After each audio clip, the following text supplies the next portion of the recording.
రేపు ఎవరు ఎలిమినేట్ అవుతారని మీకు అనిపిస్తుంది అనేది ఫస్ట్ దీని కింద కామెంట్ చేయండి. ఎవరు వెళ్ళిపోతే బాగుంటుందని. ఎవరు వెళ్ళిపోతారు అనేది మోస్ట్లీ గెస్ట్ చేయడం కష్టమే. నేను గెస్ట్ చేస్తాను 90% మాత్రమే. 100% అంటే రేపు ఆఫ్టర్నూన్ 2 కల్లా మనం వీడియో పెట్టేస్తాం మన ఛానల్లో.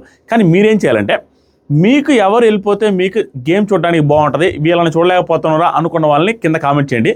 నా వర్షన్ నేను చెప్తాను, ఎవరు వెళ్ళొచ్చో చెప్తాను, ఎవరికి ఎంత ఓటింగ్ ఉందో చెప్తాను. దాంతోపాటుగా గేమ్ విషయంలో ఎవరు ఉంటే ఎక్కువ రోజులు ఆ గేమ్లో స్పైస్ వస్తుంది, మనం చూడడానికి బాగుంటుంది నా ఒపీనియన్ షేర్ చేసుకుంటా, అంతే, జస్ట్ ఒపీనియన్. దాంతోపాటుగా ఇన్ఫర్మేషన్ కూడా షేర్ చేసుకుంటా, ఓటింగ్ ఎలా ఉంది, అఫీషియల్ అండ్ అన్అఫీషియల్ వాటిలో ఎలా ఉంది అనేది కూడా మాట్లాడతాను. ఫస్ట్ ఏం లేదు, వీడియో స్టార్ట్ చేస్తే దానికంటే ముందు ఈ సీజన్లో మన వీడియోస్ ఎలా ఉన్నాయనేది కామెంట్ చేయండి. నాకు తెలిసి నాకు వచ్చిన మెసేజ్లు, నా జీవితంలో ఇన్స్టాగ్రామ్లో అంతమంది నాకు మెసేజ్ చేసి ఫారిన్ కంట్రీస్ నుంచి కూడా ఎక్కువ మెసేజెస్ వస్తున్నాయి. అయ్యో నాయన ఉడాలి, ఏంటి ఉడాలి, ఎలా చేస్తున్నావు, అల్లాడిస్తున్నావు, కామెడీ బాగుంది, అరాచకంగా బిహేవ్ చేస్తున్నావు, ఇలాగే బిహేవ్ చేయండి అని. నేను చాలా డీసెంట్గా ఉంటాను, ఐఎమ్ వెరీ డీసెంట్ గాయ్. మీ అందరికీ తెలుసు, నేను ఎక్కడ కూడా దుష్కారంగా ఒక మాట అనడం కానీ, అవుట్ సైడ్ వెళ్ళేటప్పుడు పద్ధతి లేకుండా ఇట్లా ఏమి ఉండదండి. నేను చాలా డీసెంట్గా ఉంటాను అవుట్ సైడ్. కానీ జస్ట్ టు ఎంటర్టైన్ యూ నేను చిల్లగా బిహేవ్ చేస్తున్నాను. నేనేమన్నాను మనసులో, 8 లక్షల మంది బిగ్ బాస్ రివ్యూస్కి 8 లక్షల మంది సబ్స్క్రైబర్లు చేసేది ఏంటారా మరీ దారుణం కాకపోతే అని చాలామంది అనుకుంటూ ఉంటారు. అది నాకు కూడా తెలుసు. Only Big Boss reviews 3 months చేసే రివ్యూస్కి 8 లక్షల మంది సబ్స్క్రైబర్లు వచ్చారంటే నాకు అనిపించింది రీసెంట్ టైమ్స్లో, వాళ్ళ కోసం ఏం చేసినా తక్కువ లేదు, వాళ్ళ కోసం ఏం చేసినా ఎక్కువ కాదు, ఏదైనా చేసేయచ్చు, I have to do something to entertain them అన్న ఫీలింగ్ వచ్చేసిందండి. అందుకనే డీసెంట్ పర్సన్ అయిన నేను కూడా ఇండీసెంట్గా, కొంచెం మరీ ఇండీసెంట్గా కాకుండా ఒక రకమైన ఇండీసెన్సీ మెయింటైన్ చేస్తూ కామెడీ ఎక్స్ప్రెషన్స్ పెట్టడం, కామెడీగా చేసుకోవడం, నన్ను నేను తక్కువ చేసుకోవడం, అవతల మీద కొంచెం సెటర్లు వేసుకోవడం, ఇట్లా చేస్తూ ఉన్నాను. అది ఎలా ఉంది, బాగుందా లేదా దయచేసి చేయండి. ఎక్కువ కామెంట్స్ రాలేదు కానీ ఒక 4-5 కామెంట్లు అండి ఈ 15-20 రోజుల్లో. అన్నా మరి ఓవర్గా ఉందన్నా అనేసి 4-5 కామెంట్లు మాత్రం వచ్చినాయి. మిగతా అంతా పాజిటివ్గా వచ్చింది. నా లైఫ్లో ఈ 7 సంవత్సరాల బిగ్ బాస్ రివ్యూస్ జర్నీలో ఇంత పాజిటివిటీ రావడం అనేది ఫర్ ద ఫస్ట్ టైం అండి. చాలా పాజిటివిటీ వచ్చింది. చాలా మెసేజెస్ ఇన్స్టాగ్రామ్లో వచ్చాయి. ఇన్స్టాగ్రామ్లో మెసేజ్ చేయండి, నేను అందరికీ రిప్లై ఇస్తున్నాను. కామెంట్ సెక్షన్లో ఫస్ట్ కామెంట్లో ఇన్స్టాగ్రామ్ ఉంది, దాంట్లో ఫాలో అవ్వండి. ఈ సుత్తంతా ఎందుకు చెప్పానంటే అసలు విషయానికి వస్తాం. 8 లక్షల సబ్స్క్రైబర్స్కి దగ్గరగా ఉంది. ఈ పర్టికులర్ వీడియోతో 8 lakh సబ్స్క్రైబర్స్ అయిపోతే రేపు మంచి డ్యాన్స్ ఐటమ్ నెంబర్ వదులుతాం. మన పిచ్చుకోక గరిస్తే డ్యాన్స్ ఎలా ఉంటుందో అంతకంటే ఎక్కువగా ఉంటుంది. డ్యాన్స్ ఇన్స్టాగ్రామ్లో అండ్ యూట్యూబ్ ఛానల్లో కూడా అప్లోడ్ చేస్తాను. సబ్స్క్రైబ్ చేయండి. ఈ వీడియోతో 8 lakhs కంప్లీట్ అవ్వాలి. ఇప్పుడు పాయింట్లోకి వద్దాం. బిగ్ బాస్ టీమ్ ఎప్పుడైనా ఎలా చూస్తుందంటే మోస్ట్ ఆఫ్ ది టైమ్స్, ప్రతిసారి కాదు, 99% ఓటింగే కన్సిడర్ చేస్తారు. ఆ 1% ఎడ్జి ఎలా తీసుకుంటారంటే ఇద్దరికి దగ్గరగా ఓటు ఉన్నప్పుడు, ఫైనల్ డెసిషన్ తీసుకునేటప్పుడు ఫర్దర్గా ఉండే టాస్క్లు ఏమిటి, తర్వాత వచ్చే వైల్డ్ కార్డ్స్ కావచ్చు, తర్వాత డబుల్ ఎలిమినేషన్ పెట్టాలనుకుంటున్నా, తర్వాత ఎవరు ఎంట్రీ ఇవ్వచ్చు, ఇలాంటి ప్లాన్లన్నీ వేసుకొని దానికి తగ్గట్టుగా నెక్స్ట్ వచ్చే టాస్క్లు కావచ్చు, హౌస్లో ఉన్న రిలేషన్షిప్స్ చూసుకుంటారు. ఇప్పుడు ఎగ్జాంపుల్కి మన ఆశా శేని గారు ఉన్నారు, సంజన గారు ఉన్నారు. ఆ టైంలో ఆశా శేని గారే వెళ్ళాల్సింది. సంజన గారిని ఆశా శేని గారికి ఫుల్ గొడవ అంటుంది కాబట్టి సరేలే వీళ్ళిద్దరు ఏదో ఫైట్ చేసుకుంటున్నాం, ఇద్దరు కూడా హీరోయిన్స్ కాబట్టి, ఇద్దరు కూడా వల్గర్గా మాటలు ఒకరి మీద ఒకరు జారేశారు కాబట్టి చూద్దాం ఇంకేమైనా వల్గర్గా జారుతారేమో, ఇంకేమైనా కొట్టుకునే స్థాయికి వెళ్తారేమో, ఇంకేమైనా బిహేవియర్ దారుణంగా బిహేవ్ చేస్తారేమో, చూద్దాం ఇష్యూస్ వస్తాయన్న ఫీలింగ్తో ఆవిడ హోల్డ్ చేశారు. ఆవిడ ఎవరి జోలికి బాగుండా సిగ్గు లేదా అనేసి ఒక మాట అన్నారు, అంతే. సృష్టిగా ఆవిడ తోసేశారు బయటికి. అలాంటి సిచ్యువేషన్ ఉన్నప్పుడు క్రిటికల్ సిచ్యువేషన్స్లో డెసిషన్ చేంజ్ చేసుకుంటారు, ఫైనల్ డెసిషన్ తీసుకుంటారు లాస్ట్ మూమెంట్లో. అలాంటి సిచ్యువేషన్స్లో తప్ప మిగతా అన్నింటిలో ఓటింగే కన్సిడర్ చేస్తారు. ఈ వారం అలాంటి సిచ్యువేషన్ వచ్చిందా అంటే అలాంటి సిచ్యువేషన్ రాలేదు. ఎలాంటి సిచ్యువేషన్ అంటే క్వైట్ ఆపోజిట్ సిచ్యువేషన్ వచ్చింది. వీటన్నిటిని డిఫరెంట్ యాంగిల్స్లో ఎక్స్ప్లెయిన్ చేస్తాను. ఎక్స్ప్లెయిన్ చేస్తూ ఓటింగ్ వచ్చి కూడా మాట్లాడుకుందాం. మర్యాద మనీష్ సిచ్యువేషన్ ఎలా ఉంది, ప్రియా శెట్టి గారి సిచ్యువేషన్ ఎలా ఉంది, ప్రియా శెట్టి గారి చుట్టూ అండ్ మర్యాద మనీష్ చుట్టూ, వాళ్ళిద్దరు చుట్టూ అండి, కొంచెం హరీష్ చుట్టూ కూడా ఒక పర్టికులర్ ఇష్యూ ఒకటి జరుగుతుంది. ఏంటంటే కొంచెం మాఫియా జరుగుతుంది. అండ్ పెద్ద మాఫియా కాదు, ఇంకా స్టార్ట్ అవ్వలేదు, కొంచెం మాఫియా ఎలా జరుగుతుందంటే పిఆర్ కామెంట్స్ పెట్టి, ఎలాంటి పిఆర్ కామెంట్స్ అంటే నేను గమనించాను, పర్టికులర్ గమనించి చెప్తున్నాను. ఏంటి ఎలా చేస్తారంటే వీళ్ళు ఫలానా వాళ్ళని సేవ్ చేసుకోవాలంటే ఏం చేస్తారంటే, మీరు హేట్రెడ్ ఉంటుంది చూసారు కొంతమంది కంటెస్టెంట్స్ మీద. ఇప్పుడు ఈ సీజన్లో ప్రియా గారి మీద, మర్యాద మనీష్ మీద హేట్రెడ్ ఉంది. ఆ హేట్రెడ్ ఉన్న వాళ్ళని ఏం చేస్తారంటే, వీళ్ళు వెళ్ళిపోవాలరా, ఎవరికి ఉంటుంది అంత కక్ష, వీళ్ళు వెళ్ళిపోవాలరా, కావాలని కామెంట్స్, వీళ్ళు వెళ్ళిపోవాలి అంటే మనం వేరే వాళ్ళకి ఓట్లు వేయాలి. ప్రియా వెళ్ళిపోవాలంటే మనీష్కి ఆశా శెట్టికి వేసేయండి. ఆశా శెట్టి, సంజన శెట్టి, అందరు శెట్టే. సో ప్రియా వెళ్ళిపోవాలి, మనీష్ వెళ్ళిపోవాలంటే మీరు ఆశా శేని గారికి మనీష్కి ఏంట్రా. ఒకవేళ మనీష్ వెళ్ళిపోవాలంటే ప్రియాకి ఆశా శని గారికి ఏంట్రా మనం కాపాడుకోవాలరా, వీళ్ళు వేస్ట్ వీళ్ళని చూడలేమరా అనే స్ట్రాటజీస్ తీసుకొస్తారండి ప్రతి దాంట్లో. ఆటోమేటిక్గా కొంతమంది జనాలు వేస్తారు, దానివల్ల ఏంటంటే వెళ్ళాల్సిన వాళ్ళు కాకుండా వేరే వాళ్ళు వెళ్తారు. ఈ పాయింట్ కూడా స్ట్రెస్ చేసి మాట్లాడతాం, స్టెప్ బై స్టెప్ వాళ్ళ పర్టికులర్ నేమ్స్ వచ్చినప్పుడు మాట్లాడతాం ఇంట్రెస్టింగ్గా. ఇదిగోండి 8 lakhs అయిందనుకోండి, మీ అందరికీ స్వీట్ కూడా పంపిస్తాం. చూడండి, అందరికీ స్వీట్స్ కూడా పంపిస్తాయి 8 lakhs. ఏమి దరిద్రం పట్టిందంటే ఒకసారి చెప్తే బాధేస్తుంది. ఇక్కడ నుంచి ఈ సొల్లు కొంచెం సుత్తైన 1 minute వినండి, కొంచెం ఫన్నీగా ఉంటుంది. ఫోన్ చేసి మా వైఫ్కి ప్రతిసారి నేను చేస్తున్నది ఏంటంటే తెలియట్లేదు, ఈ బిగ్ బాస్ మోజులో పడిపోయి వాళ్ళు క్యూటు వీళ్ళు క్యూట్ అని చెప్పుకుంటా ఆటోమేటిక్గా వీడియోస్ చేసే ధ్యాసలో పడిపోయి ఇష్టం వచ్చినట్టు తింటున్నా. అంటే ఏంటి, స్వీట్స్ తీసుకొస్తే బాక్స్ తినేసా, ఇంకా ఆపాలి. రేపటి నుంచి మొత్తం కంట్రోల్గా ఉందామన్న సిచ్యువేషన్లో ప్రతిరోజు ఎక్కువగా రైస్ తినేస్తాను, ఎక్కువగా ఫ్రూట్స్ తినేస్తాను, అతివృష్టి అనావృష్టి. ఎందుకంటే ఈ నిలబడి గట్టిగా పందిలా కలవడం వీటన్నిటి వల్ల ఆటోమేటిక్గా అరిగిపోతా ఉంది. ఇప్పుడు కూడా స్వీట్స్ మొత్తం తినేస్తాను. ఇదంతా ఎందుకు ఓటింగ్ అనాలిసిస్ కదా, స్వీట్ అనాలిసిసా శృతి. సో ఫస్ట్ అండి, నెంబర్ 1 పొజిషన్లో సుమన్ శెట్టి గారికి అన్నీ అవుతున్నారు. ఎందుకు అన్నీ అవుతున్నారంటే సింపుల్, ఆయన రిలేషన్షిప్స్ బాగా మెయింటైన్ చేస్తున్నారు. వెరీ డీసెంట్ పర్సన్ అండి, నా అంత డీసెంట్ పర్సన్. క్లియర్గా అందరితో బాగా మాట్లాడుతున్నారు. చాలా ఇప్పుడు ఏదైనా అలసిపోతే, ఇప్పుడు చూడండి నిన్న ఇమాన్యుయల్ అలసిపోతే వాటర్ తాగుతావా, భలే ఆడావు అబ్బాయి, వాటర్ తాగుతావా బాబాయ్ అనేసి అందరితో మాట్లాడడం. తర్వాత భరణి గారు వస్తే అన్న నీకు అన్యాయం జరిగిందన్న, నిన్ను వదులుకున్నందుకు భలే బాధేస్తుంది అనేసి హక్ చేసుకొని బాధపడడం. హరీష్ గారితో చూస్తే హరీష్ గారికి అందరూ కుటుంబం అంతా అక్కడ హౌస్ అంతా దూరం అయితే ఈయన మాత్రం ఎప్పుడు ఫస్ట్ నుంచి ఇప్పుడు దాకా హరీష్ గారితో అలాగే బాండింగ్ క్రియేట్ అయింది. అలాగే మాట్లాడుతున్నాం, గోంగూర పచ్చడి గురించి మాట్లాడుకుంటారు, వాళ్ళ పిల్లోడి గురించి మాట్లాడుకుంటారు. సుమన్ శెట్టి గారు హౌస్లోకి రావడానికి కారణం వాళ్ళ పిల్లోడంట. వాళ్ళ పిల్లోడు అన్న బాగా నాన్న నువ్వు బిగ్ బాస్ హౌస్కి పోనానా అని బతిలాడితే వచ్చాడంట. ఇలాంటి రిలేషన్షిప్స్ అంటే మెయింటైన్ చేస్తున్నాడు. సిచ్యువేషన్ వచ్చినప్పుడు కామెడీ కూడా చేస్తున్నాడు. దాంతోపాటుగా టాస్క్లు 2 టాస్క్లు వస్తే 2 టాస్క్లు బాగా పర్ఫామ్ చేశాడు. దొల్లుకుంటా వెళ్ళేసి ఇది హ్యామర్ పట్టుకున్న దాంట్లో గెలిచాడు. నిన్న టాస్క్లో కూడా అల్లాడి వదిలేసి లాస్ట్ దాకా ఆయన ఒక్కరే ఉన్నారు. దాంతోపాటుగా కాళ్ళు ఎత్తుకొని కింద పడేసిన తర్వాత పడ్డాడు, లేకపోతే ఆయన బాగా ఆడాడు. సో అన్ని రకాలుగా భయంకరమైన ఓటింగ్ అయితే పడుతుందండి ఫస్ట్ పొజిషన్లో. ఇది ఫేక్ ఓటింగ్ అని మీరు ఎవరైనా అనుకుంటే, మన కమ్యూనిటీ ఛానల్లో నేను పోల్ పెట్టాను నిన్న, నాకు దిమ్మ తిరిగింది, పిచ్చి పట్టింది నాకు. ఎందుకంటే పోల్ పెడితే ఇమానియల్ కంటే 6% ఎక్కువ వచ్చిందండి ఓటింగు. యూట్యూబ్ పోల్స్లో ఒకవేళ సుమన్ శెట్టి గారికి డబ్బులు ఉండో, లేకపోతే పాపులర్ యాక్టర్ అయ్యిండో, బయట కొంటున్నారు, బయట ఏదో చేస్తున్నారని మనం అనుకున్నా, మన యూట్యూబ్ ఛానల్లో కమ్యూనిటీ పోల్ని ఎవ్వరు చీట్ చేయలేదు. ఎందుకంటే ఎవరైనా చీట్ చేయగలిగితే పొలిటీషియన్స్ ఏదైనా వాళ్ళ పొలిటికల్ ఏదైనా పోల్ పెట్టినప్పుడు ప్రతిసారి లీడ్లో ఉంటారు, వాళ్ళకి డబ్బులు ఉంటాయి. కానీ అలా చేయలేరు. యూట్యూబ్ పోల్స్ని ఎవరు మ్యానిపులేట్ చేయలేరు. No one can manipulate YouTube polls. కాబట్టి ఆ పోల్స్లో 6% ఇమానియల్ కంటే ఎక్కువ వచ్చింది ఓటింగు. తనుజ గారి కంటే ఒక 10% ఏమో తక్కువ వచ్చింది. మిగతా అందరికంటే ఎక్కువ సుమన్ శెట్టి గారికి. షాక్ నేను. దానికి రీజన్ ఏంటంటే జనాలు బిగ్ బాస్ని చూసే యాంగిల్ డిఫరెంట్గా ఉంటుంది. ఒక్కొక్కరు ఒక్కొక్క యాంగిల్లో చూస్తారు. కొంతమంది అమ్మాయి క్యూట్గా తనుజ గారి లాగా ఉంటే చూడాలనిపిస్తుంది, వాళ్ళకి కూడా గుద్దేస్తారు ఓట్లు ఆడకపోయినా ఏమైనా కానీ. కొంతమంది ఏంటంటే కీచుకొని తీసుకొని రప్ప అందరి మీద పడుతున్నా కూడా ప్రియ గారిలాగో శ్రీజ గారిలాగో గొడవలకు పడుతున్నా ఆ గొడవలు ఉండేవాళ్ళు ఉండాలని వేస్తారు. ఒక్కొక్కరు ఒక్కొక్క మెంటాలిటీ అంటే టాస్క్ బాగా వేస్తారు. ఇతని మెంటాలిటీ ఏంటంటే ఆయన వర్షన్లో మనిషి మంచోడు, చాలా ఏళ్ళ తర్వాత వచ్చాడు, మనల్ని ఎంటర్టైన్ చేసిన వ్యక్తి, మనం ఒక ఓటు వేయడానికి ఏం పోయా యాద్దాం, బిగ్ బాస్ చూన్న వాళ్ళు కూడా ఓట్లు వేస్తున్నారు ఆయనకి, అది ఆయనకి ప్లస్ అవుతుంది. ఆ రకంగా ఓట్లు పడుతున్నాయి. దాన్ని తప్పు పట్టాలంటే తప్పు పట్టలేము. కానీ ఫర్దర్ డేస్లోకి వెళ్ళే కొద్దీ ఓన్లీ ఆట ఈ మధ్య 2-3 టాస్క్లు ఆడితే మిగతా వాళ్ళతో కంపేర్ చేసి బాగానే ఆడింది కాబట్టి ఇప్పుడు ఎంకరేజ్ చేయాలి, తప్పదు. కానీ ఫర్దర్ డేస్లో ఓన్లీ సింపతి మీద బేస్ అయ్యి, ఇంక సింపతి బేస్డ్గానే ఇన్స్టాగ్రామ్ రీల్స్ మీమ్స్ వాళ్ళు సపోర్ట్ చేసుకుంటూ వెళ్తే ఆ సపోర్ట్ ఎక్కువ కాలం నిలబడదు. 100% ఒక టైం విరక్తి వచ్చేస్తుంది, నెగిటివ్ కామెంట్స్ వస్తాయి. ఆ నెగిటివ్ కామెంట్స్ అన్ఫాలో చేసే కొద్దీ వాళ్ళు కూడా ఆపేస్తారు ఈ భజన. ప్రస్తుతానికైతే ఆయన నెంబర్ 1 పొజిషన్లో ఉన్నాడు. హీ డిజర్వ్స్, ఎందుకంటే ఎంటర్టైన్ చేస్తున్నాడు, టాస్క్లు ఆడుతున్నాడు, దాంట్లో డౌట్ ఏం లేదు. దాంతోపాటుగా అందరితో రిలేషన్ మెయింటైన్ చేస్తున్నాడు, గుడ్. తర్వాత భరణి గారు అండి.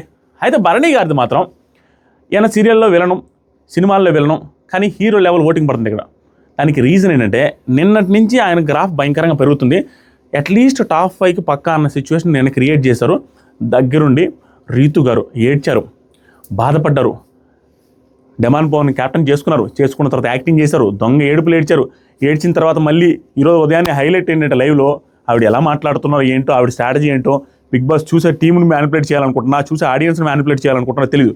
నేను ఎందుకు బాధపడుతున్నాను అంటే హరీష్ గారికి ఏం చెప్పింది తెలుసా, డెసిషన్ మీద నాకేం డౌట్ లేదు, decision I'm very perfectly all right of the week అనేసి నాకేం ప్రాబ్లం లేదండి, డెసిషన్ పర్ఫెక్ట్గా తీసుకున్నాను, దాని గురించి నాకేం టెన్షన్ లేదు. నాకు బాధల్లా అయ్యో ఇమానియల్ని క్యాప్టెన్ చేసుకోలేకపోయానని. అరే మనుషులు పోతేనే అంత పెద్ద ఏడుపు వేస్తారు ఎవరైనా, మనుషులు పోయినా కూడా అంత పెద్ద ఏడుపులు ఏడవట్లేదు ఈ మధ్యకాలంలో. అది సరే మనమే మన చేతిలో ఉందని. అలాంటిది మనుషులు పోతే ఏడ్చేదానికంటే ఎక్కువ ఏడ్చి జస్ట్ అతను క్యాప్టెన్ కాకపోతే ఏడ్చానని చెప్తున్నాడు. మిగతాదంతా నాకు భయం లేదు, ఓన్లీ గిల్ట్ ఫీల్ అవుతున్నారు. దీన్ని ఆవిడ కాన్ఫిడెంట్గా ఉన్నారు. ఇంటెన్షన్ ఇప్పుడు ఏమవుతుందని చెప్పమంటారు ఒకటి, ఒక మనిషి తప్పు చేసినప్పుడు నేను తప్పు చేయలేదురా అన్నంత కాన్ఫిడెంట్గా ఉన్నాడు అనుకోండి, క్లియర్గా కాన్ఫిడెంట్గా ఉన్నట్టుగా కనిపిస్తున్నాను అనుకోండి, ఆ తప్పు చేసేవని ప్రూఫ్తో ఒకడేమైనా ప్రూవ్ చేస్తే తెలియకుండా జరిగిందిరా మామ అని సారీ చెప్పడానికి ఛాన్స్ ఉంటుంది. అలా చేస్తున్నారు ఆవిడ. అప్పుడు ఏంటంటే అరే నాకు నిజంగా తెలిస్తే ఇట్లా చేస్తానంటారు, నేనే కదరా బాధపడ్డాను, నేను వదిలేసాను, దాని గురించి వాళ్ళు పట్టించుకోవట్లేదు, నిజంగా ఇలా జరిగిందని తెలియదు, అన్ఇంటెన్షనల్గా జరిగిందని చెప్పుకోవచ్చు ఆవిడ నాగార్జున సార్ దగ్గర. సార్ ఎందుకంటే చూసేవాళ్ళు కూడా అవునరా పాపం ఆవిడ కేర్ఫుల్గా ఉండింది, ఆవిడ నమ్మకంగా ఉండింది కదరా, ఆవిడ డెసిషన్ మీద ఆవిడ స్ట్రాంగ్గానే ఉన్నారు, మేబీ అన్ఇంటెన్షనల్గా జరిగినట్టుంది, నిన్న నుంచి మనం చూస్తున్నాం కదా ఆవిడ నేను ఫీలింగ్ కలిగించడానికి చేస్తున్నట్టుంది. అదే ఇంటెన్షనల్గా చేసే వాళ్ళు ఎట్లా ఉంటారంటే కొంచెం గిల్ట్ ఫీల్ అవుతుంది అనుకోండి, ఆటోమేటిక్గా ఆవిడ గిల్ట్ ఫీల్ అయినట్టుగా ఎక్స్ప్రెషన్ పెట్టింది అనుకోండి, అమ్మ నువ్వే బాధపడుతున్నావు, నువ్వే ఇబ్బందులు పడుతున్నావు కదా అంటే అప్పుడు సార్ అది తప్పు అయిపోయింది సార్, తెలిసే చేశారని ఒప్పుకోలేరు కదా. కాబట్టి ఆవిడ స్ట్రాంగ్గా ఉన్నట్టుగా బిహేవ్ చేస్తున్నారు అని నాకు అనిపిస్తుంది. సో ఈవిడ వల్ల ఆ తర్వాత అక్కడున్న 6 మంది కామనర్స్ వల్ల, వాళ్ళు చేస్తున్న పెంట పనుల వల్ల ఏమన్నా వాళ్ళకి బ్రెయిన్ పనిచేస్తుందంటే నిల్ డెస్పరానం, 1% కూడా బ్రెయిన్ పనిచేయట్లేదు ఎవ్వరికి అక్కడ కామనర్స్లో. ఎందుకు చేస్తున్నారో ఏమి చేస్తున్నారో తెలీదు. ఒకరు నామినేట్ చేసిన తర్వాతైనా వేరే వాళ్ళ చెవులు కూరుకైనా ఆపాలి కదా. అరే ఈ పక్క అంటారు ఎంతమందిని, ఆ పక్క ఇమానియల్ అందరి చెవులు కూరికి ఒకరిని టార్గెట్ చేస్తే ఇంకెవరు టార్గెట్ చేయొద్దని చెప్తున్నాడు. వీళ్ళు అట్టగా గుడ్డు పగలేదా గుద్దు అంత గుడ్లు నామినేషన్ వేసేయాల్సింది అనేసి నామినేట్ చేస్తున్నారు. ఇదైపోతే టాస్క్లు ఆడుతుంటే ఏమన్నా వాళ్ళ కామనరే వాళ్ళ టీంలో ఓనరే వాళ్ళ టీంలో ఆడుతున్నా కూడా ఒకరు మాట్లాడితే అయిపోద్ది. ఇలా వస్తుందండి ఒక వాయిస్, ఈ వాయిస్ ఇంటికి జుమ్మని ఇంకొక వాయిస్ ప్రియది, ఆ సైడ్ నుంచి మనిషిది, అలా 6-7 వాయిస్లు కలిసి ఈయన మీదకి వస్తుంటే ఈయనకి ఇంత పెద్ద వాయిస్ ఉంది, ఆయన కూడా చిన్నోడు కదా, తెలివిగా మీరు పిచ్చోళ్ళరా ఇవన్నీ చూసాం పండిపోయింది అన్నట్టుగా ఆయన కూడా. శ్రీజ గారు, ప్రియ గారు, ఇదంతా మొత్తం ఆయన లోపలంతా అగ్నిపర్వతాన్ని అనిచేసి అది బ్లాస్ట్ అవ్వడానికి రెడీగా ఉందనమాట. అలా అనిచేస్తున్నాడు, ఆ లోపల ఉన్న దాన్ని అంతా అణుచుకొని ఉంటున్నాడు. అందుకని అందరినీ అది కాదండి శ్రీజ గారు, అనేటప్పుడు ఆయన ఎక్స్ప్రెషన్స్ గమనించండి మీరు. అది కాదండి శ్రీజ గారు, వాళ్ళంతా చేస్తున్నా అలా అండాలంటే లోపల అన్నీ అంచుకొని ఒకసారికి వస్తుంది. వీళ్ళన్నీ చేసే పనులకి ఆయన ఏజ్కి ఆయనకుండే సీరియల్ ఫాలోయింగ్కి సీరియల్ యాక్టర్ నేను అన్నీ అబ్జర్వ్ చేస్తుంటానండి. సీరియల్ యాక్టర్లు సీరియల్లో చూసే వాళ్ళ ఆడియన్స్ ఎలా ఉంటారంటే వాళ్ళు బిహేవియర్ చూస్తారు. ఇదేందమ్మా ఈఎంఏ ఆయన మీద అంత పెద్ద మనిషి మీద పోతుందంటే ఇది Big Boss game, all over equal, we should respect no gender difference, ఇవన్నీ వాళ్ళకి తెలియదు. నువ్వు చిన్నోడా పెద్దోడా కూటు కోసం తిడుతున్నారా ఇవే చూస్తారు. అన్నీ చూసి ఫ్యామిలీ ఆడియన్స్లో కూడా ఓట్లు పడుతున్నాయి. ఆయన పేషెంట్స్కి, ఆయన నడుచుకునే విధానానికి, రిలేషన్షిప్ విత్ తనుజ గారితో ఫాదర్ అండ్ డాటర్ రిలేషన్షిప్కి సూపర్ అండి. అలా ఓట్లు పడుతున్నాయి. ఇమానియల్ని ప్రోత్సహించే విధానానికి అన్ని రకాలుగా భరణి గారు is in good position in Big Boss season 9. Hero లెవెల్లో ఓటింగ్ పడుతుంది, అది కంటిన్యూ అయ్యేటట్టే కనపడుతుంది. ఎందుకంటే తను ఇంకా కూడా అన్ఫోల్డ్ అవ్వలేదు, ఇంకా లేయర్స్ ఉన్నాయి. ఆ చైన్ గురించి చెప్పలేదు, ఆ చైన్ ఎమోషనల్ బ్యాక్ స్టోరీ ఏంటి చెప్పలేదు. దాంతోపాటుగా మెగా ఫ్యామిలీ సపోర్ట్ ఉంది, దాంతోపాటుగా తనుజ ఫ్యాన్ బేస్ పెట్టుకోవడం భలే తెలివిగా ఆడుతున్నారండి ఆయన కూడా. ఎందుకంటే ఎప్పుడైనా నామినేషన్లో ఫర్దర్గా వచ్చారనుకోండి, తనుజ ఓటింగ్ నాకేంటో వెంట వచ్చేస్తాను, నేను ప్రిపేర్ అవ్వలేదు, ఇది కొత్త యాంగిల్ వచ్చింది. ఇప్పుడు రేపు ఎప్పుడైనా 4-5 వారాల తర్వాత ఆయన డేంజర్ జోన్లోకి వచ్చి ఆయన సరిగా ఆడకపోయినా తనుజ అప్పుడు నామినేషన్ లేదనుకోండి, తనుజ ఫ్యాన్స్ ఆయన కేసేస్తారు, లేదా ఇమానియల్ నామినేషన్ లేకపోతే ఇమానియల్ ఫ్యాన్స్ చేస్తారు. అలా రిలేషన్షిప్ బిల్డ్ చేసుకుంటున్నారు. ఆయన రాముతో కూడా రిలేషన్ ఉంది, రాము ఫ్యాన్స్ కూడా వేసే అవకాశం ఉంది. ఫర్దర్గా అంత స్ట్రాంగ్ రిలేషన్ మెయింటైన్ చేశారు. ఇదే కంప్ అయ్యే అవకాశం ఉంది. పలానా రోజులో ఎవరికి నామినేట్ చేయలేక రేలంగ మామేలాగా ఉండిపోయి ఏదో సొల్లు మాటలు చెప్పేసి వేరే వాళ్ళకి ఎవరు నామినేట్ చేసి దొరికే అవకాశం కూడా ఉంది. ప్రస్తుతానికి హీఈస్ ఇన్ టాప్ పొజిషన్, తనను కలిపెట్టేటట్టు లేరు, సెకండ్ పొజిషన్లో ఉన్నాడు. అన్ని రకాలుగా అందరు టార్గెట్ వల్ల ఉన్నాడు, అది చాలా స్ట్రాంగ్. తర్వాత మన డిమాండ్ పవన్ క్యాప్టెన్ అయిపోయాడు కాబట్టి ఓట్లు పడి ఉంటాయి, ఓట్లు పడ్డాయి కాబట్టి ఇంకా ఎలాగో సేవ్ అయిపోతాడు క్యాప్టెన్. ఇప్పుడు మన దగ్గర ఉన్న నెగిటివ్ ఏం లేదు, ఆ పులిహోర తప్పించి అందరి దగ్గరికి వెళ్ళి లేడీస్తో క్లోజ్గా ఉండడం ఏం లేదు. ఎలా తిరిగి కొంత మధ్యాహ్నం ఒక పదం ఆడాడు, నాకు తెలిసి ఆ పదం నేనైతే ఆడేం లేదు, ఫ్రెండ్లీ లవ్ అంటాం. ఫ్రెండ్లీ లవ్ ఏం చేసిందంటే రీతు చౌదరి గారు చపాతీ చేసింది, లవ్ సింబల్ చపాతీ ఒకటి, రౌండ్ సింబల్ చపాతీ ఒకటి, చిన్న రౌండ్ చేశారండి. అంటే మిక్స్ చేసి పెట్టారు చాలా చపాతీల్లో. ఈ రౌండ్ సింబల్ చపాతీ ఎవరికి ఎదిలిద్దో వాళ్ళ మీద ఒక వారం అంతా కోపంగా ఉంటాను. ఈ లవ్ సింబల్ చపాతీ ఉంటుందో వాళ్ళ మీద ఒక వారం అంతా ప్రేమ చూపిస్తానని స్క్రిప్టెడ్ అండి. బిగ్ బాస్ టీమ్ స్క్రిప్టెడ్ కదా, అక్కడ ఉన్న కంటెస్టెంట్స్ ఎప్పుడు స్క్రిప్టెడ్ చాలా వరకు. ఈవిడ ఏం చేసిందంటే క్లియర్గా అందరూ హౌస్ మేట్స్ నవ్వుకుంటున్నారు. ఆ చపాతీ తీసుకొచ్చి ఈ చపాతీ డెమాన్ పవన్కే ఇచ్చారు. ఎవరు? ప్రియా. ఆయన మురిసిపోయి తింటున్నాడు. ఎందుకు ఇచ్చారని చెప్తున్నారు. అరే ఆ అమ్మాయి చేసింది కూడా వీడి కోసమే రా, ఎందుకంటే బ్లౌజ్ చపాతీ చేసి చూసిన తర్వాత ఎవరైనా తీసుకుంటారా, అది చేసిన శ్రీముఖి అని వస్తుంది. ఎందుకు అది చేసింది ఆవిడని అందరూ తెలుసు కదా. మన ఆవిడ పేరు ఇప్పుడు రీతు గారు అని తెలిసినప్పుడు ఎందుకు తింటారా, అతని కోసం చేసింది అతనికి వచ్చినట్టు తింటూ మురిసిపోయి తిని ఏమంటున్నాడు తెలుసా, అమ్మో లవ్తో చేసిందయ్యా మీకు రీతు అనగానే ఫ్రెండ్లీ లవ్ అంటున్నాడు. అలా అదొక కొత్త పదం కనిపెట్టాడు. ఆ ఫ్రెండ్లీ లవ్ ఒక్కటే నెగిటివ్ అవుతుంది, మిగతాదంతా గుడ్. మనిషి మంచోడు, గుణమే గుడిసేటిది అన్నట్టుగా మనిషి మంచోడు, ఆటలు బాగా ఆడుతున్నాడు, మిగతా వాళ్ళతో రిలేషన్షిప్ బాగుంది, పొగరేం చూపించలేదు, good. As of now he's going good. 3rd పొజిషన్లో ఉన్నాడు డెమాన్ పవన్.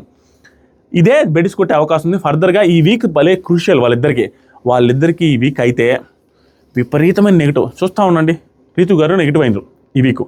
ఎంత నెగిటివ్ అయి ఉన్నారంటే, బిగ్ బాస్ ఆడే నాటకాలు, జగన్నాటక సూత్రధారి బిగ్ బాస్ ఏం ఆడతారు అనేది క్లియర్గా చెప్పేస్తాను. అది జరిగిన తర్వాత ఇక్కడ వచ్చి అప్రిషియేట్ చేయండి. ఇక్కడ ఈ వీక్ డెమాన్ పవన్ క్యాప్టెన్. ఆ క్యాప్టెన్ చేసే దాంట్లో కూడా మీకు తెలుసు, బిగ్ బాస్ క్యాప్టెన్గా పెట్టింది ఎవరు? రీతు చౌదరి ఉన్నప్పుడు ఎవరిని గెలిపిస్తారు? ఆవిడని గెలిపిస్తాడు.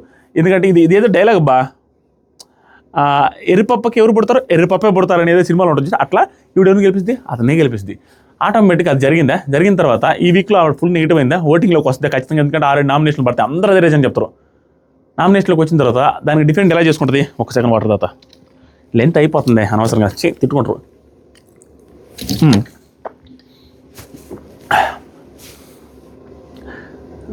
దానికి డిఫరెంట్ ఎలా చేసుకుంటుంది? నామినేషన్లో ఎంత కంపు అవుతారంటే ఆవిడ, నేను చేసింది రైట్, మీరు ఎంతమంది ఏమన్నది చేసింది రైట్ అనేసి ఈ మధ్యకాలంలో నామినేషన్ టైంలో అన్నింటిలో ఏడుస్తున్నారు. ఆవిడ సేమ్ ఏడ్చారు అనుకోండి, ఏంట్రా దొంగ ఏడుపులు ఏడుస్తున్నాను సీన్ క్రియేట్ అవుతుంది బయట.